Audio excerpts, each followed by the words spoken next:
Hi France welcome training topics என்ன பார்க்க போனா ரீசனாக வந்து பார்த்தீங்கன்னா கேப்டன் மில்லரை பற்றி ஒரு முக்கியமான அப்டேட் வந்து கிடச்சிருக்கு. இது கேப்டன் மில்லரோட தியேட்டருக்கு ரைட்ஸ் வந்து பார்த்தீங்கன்னா தஞ்சாவூருக்கும் திருச்சிக்கும் வந்து பார்த்தீங்கன்னா இன்ஃபோயிட்மெண்ட் சொல்லக்கூடிய நிறுவனம் வந்து வாங்கியிருக்காங்க. ஆது இன்ஃபோயிட்மெண்ட் சொல்லுவாங்க. ஸோ அந்த நிறுவனம் வந்து பார்த்தீங்கன்னா ரைட்ஸ் வந்து வாங்கியிருக்காங்க. ஸோ அவங்க வந்து ரிலீஸ் பண்ண போகிறாங்க அப்படின்ற விஷயம் வந்து அஃபிஷியலாக ஷேர் பண்ணியிருக்காங்க.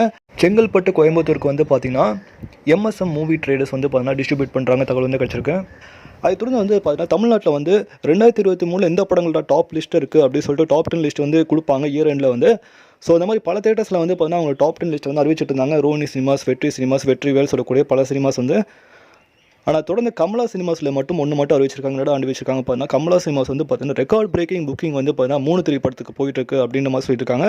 ஸோ ஒரு படம் வந்து 10 வருஷத்துக்கு முன்னாடி வந்த படம் வந்து பார்த்தீங்கன்னா இப்பயும் தூள் பண்ணி ரெக்கார்ட் பண்ணதான் கேப்டன் மில்லரை தாண்டி தனுஷினாவோட 3 திரைப்படம் வந்து பண்ணியிருக்கு. அதுக்கு முன்னாடியே வந்து சிறப்பான தரமான சம்பவம் பண்ணியிருக்கு 3 திரைப்படம். அது தொடர்ந்து கேப்டன் வந்து நெக்ஸ்ட் மந்த் வருதுல. ஸோ எல்லா தனுஷ் ஃபேன்ஸ் ஈகராக வெயிட் பண்ண போகிறோம். ஸோ நியூ இயரில் வந்து பார்த்தீங்கன்னா ஒரு கேப்டன் மில்லராக வந்து பண்ணால் ரெக்கார்ட் பிரேக்கிங் இயராக வந்து எண்டில் வந்து பண்ணால் பயங்கரமாக ரெக்கார்ட் பண்ண போது. ஸோ இதை பற்றி உங்களுக்கு வந்து கீழே கமெண்ட் பண்ணுங்கள். மேலே நம்ம சேனல் பிடிச்சா லைக் பண்ணுங்கள், ஷேர் பண்ணுங்கள், சப்ஸ்கிரைப் பண்ணுங்கள், மறக்காம பெல் ஐகான் கிளிக் பண்ணுங்கள். மகிழ்ச்சி.